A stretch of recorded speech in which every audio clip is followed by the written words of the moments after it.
नमस्कार मित्रों, विवाह रेखा के प्रकरण में आज ये दूसरा वीडियो है। इसके पहले विवाह रेखा में हम लोगों ने बहुत कुछ देखा, समझा, जाना। आइए इस चीज़ को और स्पष्ट तरीके से विवाह होने में बाधाएं क्या आती है और विवाह रेखा की शुभ अशुभ हल है, उसको हम समझते हैं। विवाह रेखा इसी को प्राचीन शास्त्रों में शिल्कुल रेखा के भी नाम से जाना जाता है और विवाह रेखा को भी मानसिक रेखा और शारीरिक रेखा विवाह रेखा को भी कहते हैं। विवाह रेखा हमारे होती कहाँ पर है? ये हमारा तनिष्ठिका उंगली है और ये जो पर्वत होता है तनिष्ठिका उंगली से लेकर की हृदय रेखा के बीच में, इसको बोलते हैं बुध पर्वत। ये हमारा बुध पर्वत है और बुध पर्वत पर ही दो रेखा चलती है, उसको विवाह रेखा कहते हैं। यदि विवाह रेखा चलते चलती रास्ते में कहीं रुक गई, वह विवाह रेखा बिल्कुल भी अच्छी नहीं मानी जाती। विवाह रेखा के प्रारंभिक अवस्था में यदि द्वीप का चिन्ह बना और विवाह रेखा आगे चल रही है, ये इस बात का संकेत करती है कि विवाह के प्रारंभिक दौर में बहुत सारी समस्याएं आएंगी। पति पत्नी के बीच में वैचारिक मतभेद, तनाव की स्थिति, यहाँ तक कि देखा गया है कि डाइवोर्स होने तक की समस्याएं आ जाती है। इन वो देखने को मिल जाते हैं। अगर पुरुष के हाथ में बना है तो पुरुष पक्ष ज़्यादा उसको प्रभावी रखता है, स्त्री के हाथ में बना है तो स्त्री पक्ष ज़्यादा प्रभावी रखती है।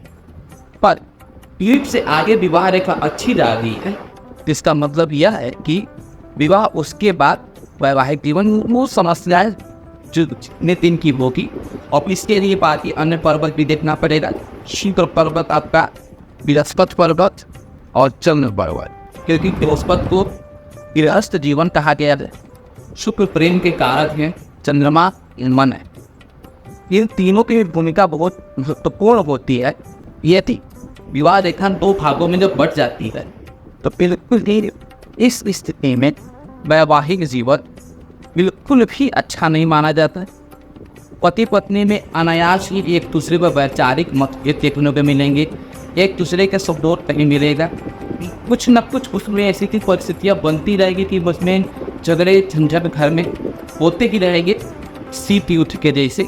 पर इसकी एक और अच्छी विशेषता है कि झगड़े झंझट चाहे जितने भी हो जाए, पर त्याग पत्र के जैसे डाइवोर्स किसी भी ये नहीं बनाता है, पर झगड़े झंझट हो रहते हैं। यहाँ तक भी ये भी देखा गया है स्वास्थ्य के दृष्टिकोण से बहुत ज़्यादा प्रभाव पाए गए। यही रेखा एक शाखा आगे बढ़कर हृदय रेखा में स्पर्श कर जाती है, यह भी बहुत शुभ नहीं मानी जाती है, क्योंकि हृदय रेखा में स्पर्श करना वैवाहिक जीवन से इतर विशेष रूप से देखा गया है कि अगर पुरुष के हाथ में रेखा जाए तो वह व्यक्ति अपने पत्नी की बहन से भी उनका संबंध बहुत ज़्यादा रखता है, आकर्षण बहुत ज़्यादा देखने को मिलता है और थोड़ी सी बदनामी का भी संकेत करता है। और स्त्री के हाथ में है तो पति के भाई के द्वारा ऐसे संपर्क और सहयोग देखने को मिलता है।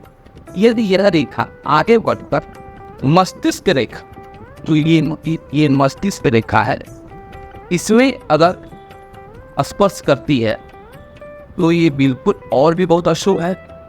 इस कंडीशन में व्यक्ति अपने पत्नी का त्याग कर देता है और जो दूसरे से संबंध बना था उसको निर्वहन करता है। यहाँ तक शास्त्र में ऋषि मुनियों का कहना है कि मस्तिष्क रेखा में विवाह रेखा का स्पर्श होना पत्नी की हत्या का सूचक माना जाता है। बिल्कुल भी ये अच्छा नहीं है, बिल्कुल ही दोषपूर्ण है। इस तरह की विवाह रेखा होने पर सलाह तो ये दी जाती है कि ऐसे लोगों को विवाह नहीं करनी चाहिए। विवाह रेखा पर यदि बिंदु बना हो, कहीं हाथ में देखेंगे कि विवाह रेखा में टीप एक बिंदी टाइप का बन जाता है, गट्ठा रहकर दिखेगा, हल्का व्हाइटनेस चाहिए। अगर वो सब बिंदी बन जाता है और एक से दो हो, टीप भी अगर दो टीप बन जाए, इस तरीके का चिन्ह है, बिल्कुल भी विवाह न होने के संकेत करते। एक आप इंटरेस्टिंग बात है, बहुत से हाथों में देखा गया है 2-3 विवाह रेखा बनी, पर विवाह नहीं होता है। इसमें छोटी छोटी रेखाएं हृदय रेखा के पास बनी रहती हैं। तो उस संदर्भ में ऐसा होता है कि व्यक्ति के प्रणय सूत्र बहुत ज़्यादा होते हैं, प्रेम प्रसंग बहुत ज़्यादा चलते हैं, पर प्रेम प्रसंग में बहुत ज़्यादा दिल को ठेस पहुँचती है, जिससे विवाह को संभव नहीं हो पाता है और वह व्यक्ति विवाह से विरक्ति ले लेता है, विवाह से दूरी बना लेता है। अगर किसी के हाथ में प्रवज्जा योग बना हो और प्रवज्जा योग वाले व्यक्ति के हाथ में भी विवाह रेखा 3 बनी हो, 4 बनी, तो इसका मतलब यह नहीं वो व्यक्ति चरित्र का कमजोर है, ऐसा नहीं। इसको शिष्य रेखा भी बोलते हैं। तो वो वैसे व्यक्ति जो प्रवज्जा है, साधु संत महात्मा है, उनके शिष्यों की संख्या बहुत ज़्यादा होगी।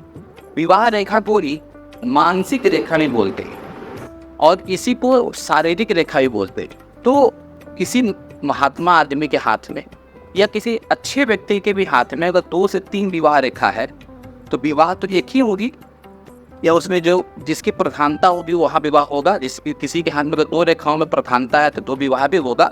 पर अन्यथा जो रेखाएं होंगी उससे ये बताता है कि कुछ ऐसे व्यक्ति होंगे जिनसे जीवन पर्यंत मानसिक जुड़ाव, मानसिक प्रेम बहुत ज़्यादा गहरा होगा। इसका ये भी एक संकेत है। विवाह रेखा हो और विवाह हो भी जाए और उसके बाद यहाँ पर दोनों पर्वत पर एक क्रॉस का चिन्ह बना, ऐसी कंडीशन में बहुत ही सुंदर मैरिज लाइफ रहती है, बहुत ही खुशियाँ रहती हैं, एक दूसरे के प्रति विश्वास और अटेंशन बहुत ज़्यादा रहता है, सहयोग की भावनाएं बहुत ज़्यादा रखती हैं। अगर यहीं पर क्रॉस या स्वस्तिक का भी चिन्ह बना तो वो उस कंडीशन में भी वैवाहिक जीवन बहुत ही शुभ हो जाता है। ऐसे वैवाहिक जीवन को सबसे अच्छा माना जाता है। किसी किसी हाथ में देखा जाता है कि वैवाहिक रेखा विवाह रेखा के समानांतर एक रेखा और चलती है। कुछ पाश्चात्य विद्वान जो है इसको अनैतिक रेखा को भी नाम से जानते हैं, पर हमने अपने प्रैक्टिकल लाइफ में भी देखा और पढ़ा है कि अगर ये रेखा ऊपर से उठे तो कहीं जड़ से न उठ के मध्य भाग से जा रही हो, मध्य भाग से तक, तो ये सपोर्ट रेखा है। यह वैवाहिक जीवन को और अच्छा बनाती, उसमें आ रही कमियों को, दूरियों को भी मिटाती है। हाँ, अगर ये रेखा जड़ से ही एकदम चली हो, साथ में समानांतर रेखा लेकिन जड़ से जा रही हो, तब बिल्कुल इसको अच्छा नहीं मानेंगे। अगर ये मध्य भाग से निकल रही है तो बहुत ही अच्छा इस कंडीशन में भी वैवाहिक जीवन रहता है। विवाह रेखा पर एक त्रिभुज बन जाता है। यदि ऐसा चिन्ह बनता है ये बहुत ही शुभ लक्षण है, क्योंकि त्रिभुज को ध्वज भी बोला जाता है। इसको तो ध्वज का चिन्ह जहाँ पर भी बनता है वो शुभता का प्रतीक है। तो विवाह रेखा पर यदि त्रिभुज का चिन्ह बनता है तो इस कंडीशन में भी वैसी व्यक्ति का वैवाहिक जीवन बहुत ही अच्छा माना जाता है। विवाह रेखा पर जो संतान रेखाएं होती हैं, यदि ये रेखा आगे बढ़कर ऐसे अवरोधक काट से तो बिल्कुल ये अच्छी नहीं मानी जाती। इसमें विवाह में बाधाएं आती हैं। यदि नीचे छोटी छोटी रेखाएं यहाँ बनी तो और जड़ भी यहाँ पर बिंदु हो या द्वीप हो तो इस कंडीशन में देखा गया है व्यक्ति का सगाई होकर भी सगाई टूट जाती है और विवाह में बहुत सारे बाधाएं आती हैं। यदि अन्य पर्वतों के बीच में बहुत सारे पुण्यता होती है, चंद्र पर्वत, हृदय रेखा बहुत अच्छा हो, तभी जाकर ये सब सारे दोषों को संबंध हो जाता है। आज के वीडियो में इतना ही। फिर नेक्स्ट वीडियो में हम लोग कुछ और विवाह रेखा के बारे में चर्चा करेंगे, जैसे कि प्रेम विवाह और अरेंज विवाह आदि आदि जो भी प्रकरण है। यदि मेरे वीडियो में कुछ कमियां नज़र आती हैं तो आप लोग कमेंट में ज़रूर बताएं। नमस्कार।